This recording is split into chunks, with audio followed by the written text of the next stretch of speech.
So our approach to trade space exploration, we sort of see three key steps: building your model, running experiments, simulating, exercising that model, and then ultimately exploring and visualizing and interacting with the trade space. So you spend a lot of time building models, validating models, generating design alternatives and exploring them using optimization or whatnot. And then really the focus here is on the exploration and the visualization to really sort of close that loop. Here's a set of inputs, turn the crank on the model, generate a new output, capture that data, repeat 100 times, 1,000 times, and then eventually pull that data in, visualize it to be able to look at it. Within our trade space exploration tools, we offer a range of capabilities. Design of experiments. If you know we want to sort of systematically sample high, low levels, mid-range, different factors, you can certainly do that. Monte Carlo simulation, just generate a bunch of random numbers over following a triangular or a rectangular distribution, or a uniform distribution. There's certainly plenty of opportunities there. And again, this is fairly flexible, that if you have a preferred sampling strategy, you could integrate this in. And then it allows you to define the upper and lower bounds on your design variables. In this case, we've got 6 design variables: span, aspect ratio, sweep, and others for a wing aircraft. You can specify, in this case, 25 points as shown in the graphic. Hit go, and then if linked up to your code, generate those, populate your database, and you have run your model. So the next step then is, once you've got that data, you've captured it and stored it in your repository or database, you want to then explore and visualize it. And so what you see here then as the next graphic are some of the visualization tools that are available out there for doing this. There's actually a wealth of tools that are available in the visual analytics, multidimensional visualization, data visualization communities.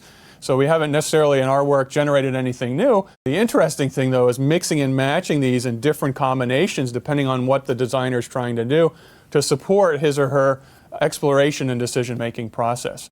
So what you see here in this graphic is a glyph plot, which is a three-dimensional plot, X, Y, and Z. But then the figures inside, each one of those points in this case is a satellite design example. And so if you were to click on that point, you could then see all the information. What are the inputs and the outputs?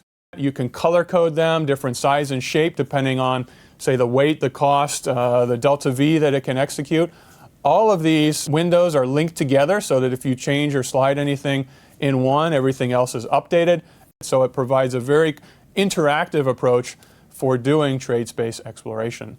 Graphics here just show a couple examples of the different visual tools that are available out there. Again, 2D scatter plots, for instance, an X versus a Y, pick an input versus an output, look at the correlations, color code them to overlay and show a third dimension. You could even add text to show a fourth dimension here if you would like to.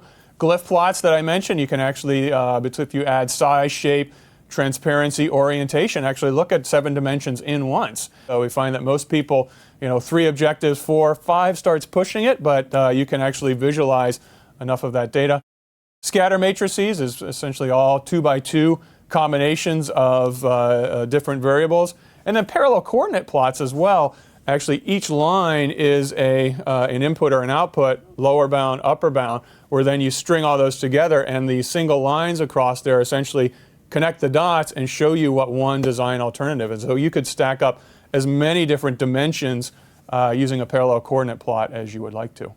As I mentioned earlier, all of these figures and charts are linked together. So as you change or move a slider bar in one to sort of specify constraints or change an objective, histograms get updated, your points disappear or appear depending on how you are setting up in functionality. And so now this gives you yet another way to interact with the data that allows you to sort of search through and filter and explore the trade space. The final capability that we use quite a bit in our trade space exploration tools are, of course, the preference sampling and Pareto frontiers. The idea of finding you have multiple competing objectives.